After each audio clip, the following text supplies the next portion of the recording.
আজকে যে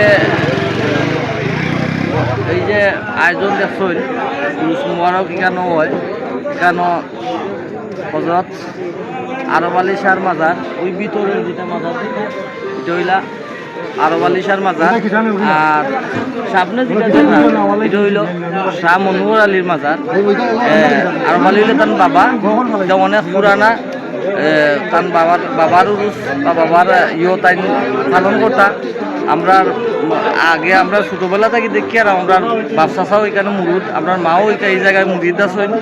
আমরাও এখানে মনে করলাম তারা হিসাবে আছি, উত্তরসূরি হিসাবে আছি।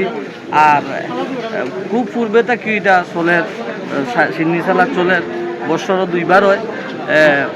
চৈত্র মাসের 7 তারিখ হয় বড় উরুস, আর কাতি মাসের মাস পয়লা দিন হয় আজকে যেটা ওটা। মোটামুটি বিশাল আয়োজন হয়। আল্লাহর সকলেই আইন, এলাকাবাসী হয়, দূর দূরান্ত কি অনেক মানুষ আইন এখানো আইলে যাই হোক সিন্নি চালাতে হয়, মানুষের আহ্বান করা হয়। আর এখানেও প্রত্যেক বছরই মনে করলে এই অনুষ্ঠান হয়।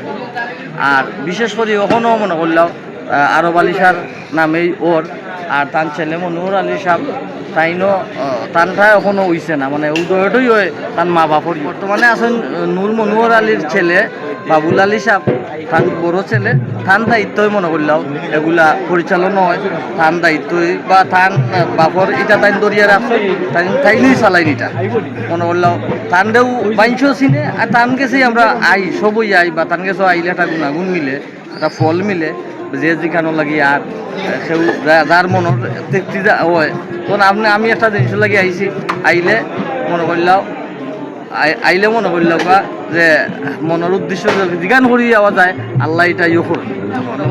মানুষ দেখুন জানো, আপনি আগে দেখছেন না, হাজার হাজার মানুষ আসলা, কিন্তু মানুষ ওই তবরুকের উদ্দেশ্য করিয়া অনেক মানুষ জিয়ারত করবো। তবরুক মানে একটু তবরুক যদি তারা খায়, মানুষের তৃপ্তি মনে করে। অনেকে বেমারও লাগে খার, অনেকে মনে একটা নিয়ত করিয়ে খায়, মানে বিশেষ উদ্দেশ্য করিয়া মানুষ আয় যে তোরা একটু তবরুক এক চিমটি তবরুক যদি খায়, যে তার একটা কত মানুষ বাড়িতে নেওয়া লাগে, কেউ বেমারি লাগি বাড়িতে নের, কেউ বেমার লাগি বাড়িতে নের, দূর দূরান্তেই মানুষ আয়। আমরা আরও রিকোয়েস্ট করে যে আমার বেমারি মানুষ অতটা তবরুক দেওয়া লাগে, তা আমরা চেষ্টা করি দেওয়া।